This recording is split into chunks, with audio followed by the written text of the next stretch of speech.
Welcome to this piano tutorial for the song This Is Amazing Grace by Phil Wickham from his album The Ascension. This piano tutorial is based on the piano accompaniment arrangement that's available at centeredworship.com. You can get this sheet music for this arrangement at centeredworship.com.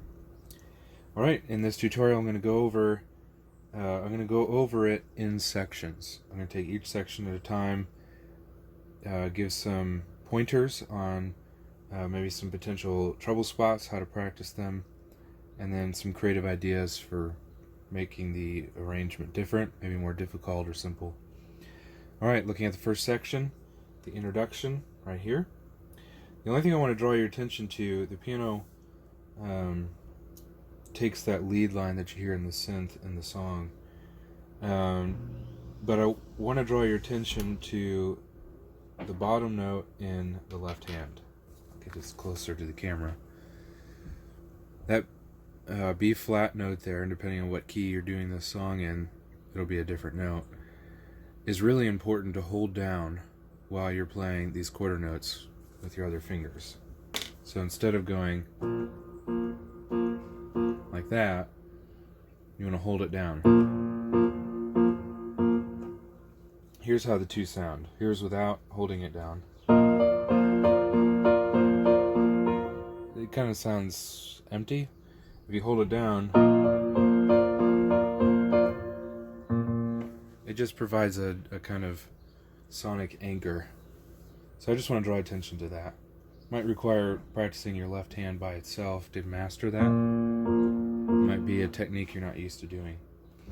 In the verse, which is this section right here, really the only potential trouble, is the rhythm in the left hand. I would suggest you've got a couple options. Listening to the demo video, which is available on the product page for this sheet music at centeredworship.com, will demonstrate how those rhythms go. They can, if you're not used to those kinds of rhythms, they can be complicated. The other option is to break it down mathematically. So this is the nice thing about music, it's very mathematical. So if you're counting the beats in the measure, there's 1, here's beat 2, here's beat 3, and here's beat 4. If you're counting your 16th notes, there's 4 16th notes per beat,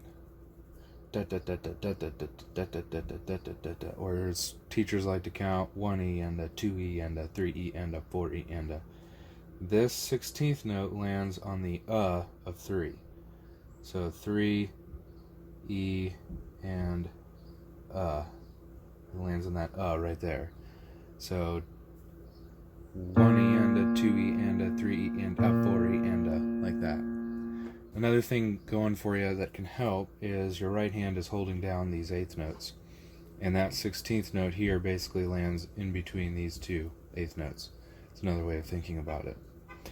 Over here, it's basically, well, I won't say it that way. It's similar. This note lands on beat 3, this lands on the of 3, just like over here, and this lands the same time as that 8th note. So you might slow it down if you're having trouble getting it, and count those beats in your head. 1E and a 2E and a 3E and a 4E, like that, until you feel like you've got it. So that's one suggestion. Alright, getting to the chorus, 2 things I want to bring out here. The piano part, as you can see, you've got the lead line right here, which is what the congregation or the worship leader would be singing. The piano part has these melodic sections, which are actually mirroring the melodic parts in the recording, and they fill in these gaps. So it gives some musical interest while there's this space. This is unfailing love. Like that. Now, with great power comes great responsibility, and I put a slur here as a way of kind of indicating this is a little melodic line, and it should be played like a melodic line. So what I mean by that is you shouldn't view it as a choppy kind of machine-like thing. Try to make it musical.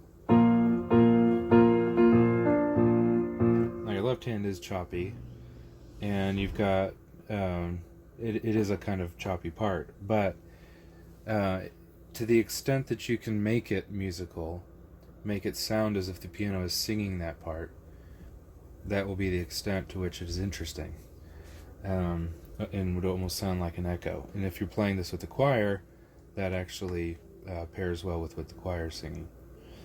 These in-between parts right here are just filler, so that you don't have dead space. So if you're at the band, and this is a suggestion I'm going to give later, you don't need to play that. But if you're by yourself, if you go, "This is amazing grace,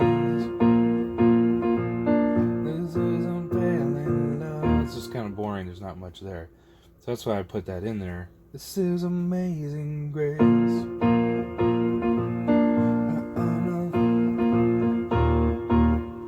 So it gives just more sound there, so it doesn't sound as empty. But because that's all it is, it should play a back seat to these melodic parts. So this should be quiet, and this should be loud. Now that might be an exaggeration, but this should not stand out. This is accompaniment part. These are melodic parts. This is being played underneath singing. These are being played in spaces. So you ought to use your ear and let it tell you what sounds good and how you should play those. So, and you can hear that in the demo. I won't demonstrate it here.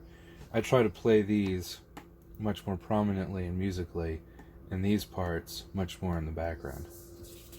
All right, the bridge section is very self-explanatory. I don't really have anything to say there. This might get a little tricky, playing eighth notes in your right hand when you're used to just playing them on the 2 and 4 like you do all through the bridge, while your left hand is doing that da-dum, da-da-dum, da-da-dum, like that. The best thing I can suggest for that is just slow it down. Alright, some creative ideas.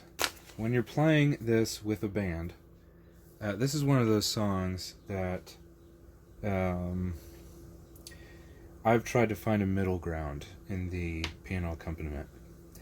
In other words, what I mean by that is if you're playing with a band, it might err on the busy side. If you're playing by yourself without a band, just the piano, it might err on the thin side.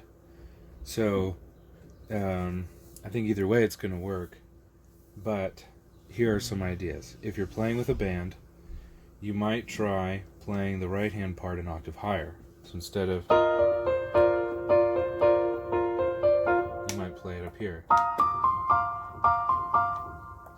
You need to listen. You need to, if there's another guitar or a synth covering that part, you might complement it by changing the octave. Or you might not play it at all because another instrument is covering that part. It's not a hard one, so it's not unlikely that another instrumentalist is going to cover that lead line, in which case you might, there's 1,000 things you could do, but you might just play the chords.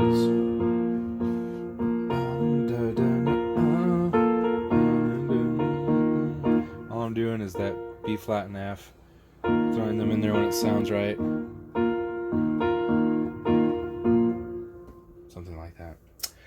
Or you might even take the bass clef part and throw away the treble clef part and just play this with 2 hands. You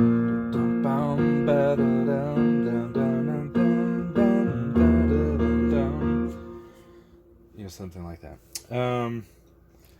The verse sounds better played as written when it's by itself. If you've got a lot of guitars and you're playing with a band, it might get muddy, in which case you just move it up an octave.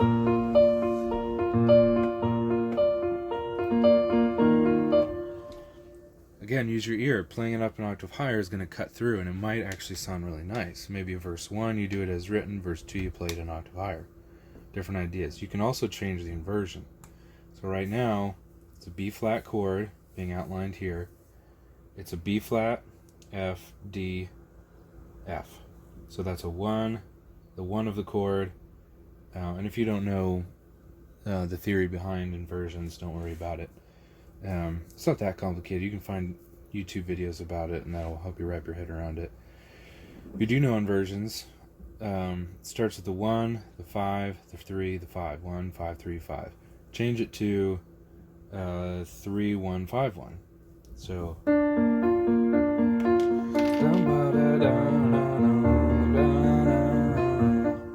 just different ideas. Or 5, 3, 1, 3.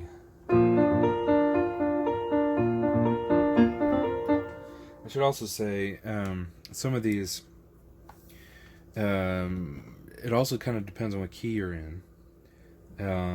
This tutorial's in the key that the song's recorded in, and that may not be the key that your church is doing it in which case some of these decisions might be made for you, or might, I don't know, you just have to use your ear, and that's the big thing. I could say that all the time. Use your ear, use your ear, use your ear, because that's what it's all about, what sounds right, what sounds good. Another creative idea on the verse. The left-hand rhythm, your band might decide to do something different, might decide to do something a little bit more simple or more complex, and you can just throw away the left-hand part here in terms of the rhythms and do something that matches what your band is doing. In order to do that, listen to your drummer, especially the kick drum, what he's doing there, and try to match the rhythms of the kick drum in your left hand. Same notes, just different rhythms. Chorus, I don't really have too many creative ideas other than the one I already mentioned, not playing these parts when you're playing with the band, because the band's going to fill in the sound, and that would just not be necessary. On the bridge, you can fill that out however you'd want to, if you wanted to. Another idea would be, if your band is pretty solid rhythmically, you're using a click track or something, the left-hand part is unnecessary. A lot of times I put stuff like that in there because if you're playing just by yourself, Lamb who was slain, worthy is a king, and you play like that, a lot of times congregations get lost. It's easy to start rushing. Sometimes I'll put that in there just so that it keeps the tempo going for the congregation. But you could just do, diamond chords, just the chords on the changes. Lamb who was slain, worthy is a king, worthy is a lamb who was slain, worthy, worthy, worthy. Whatever. Alright, I hope that's been helpful. Again, centeredworship.com. That's where you can get this. And thanks for watching.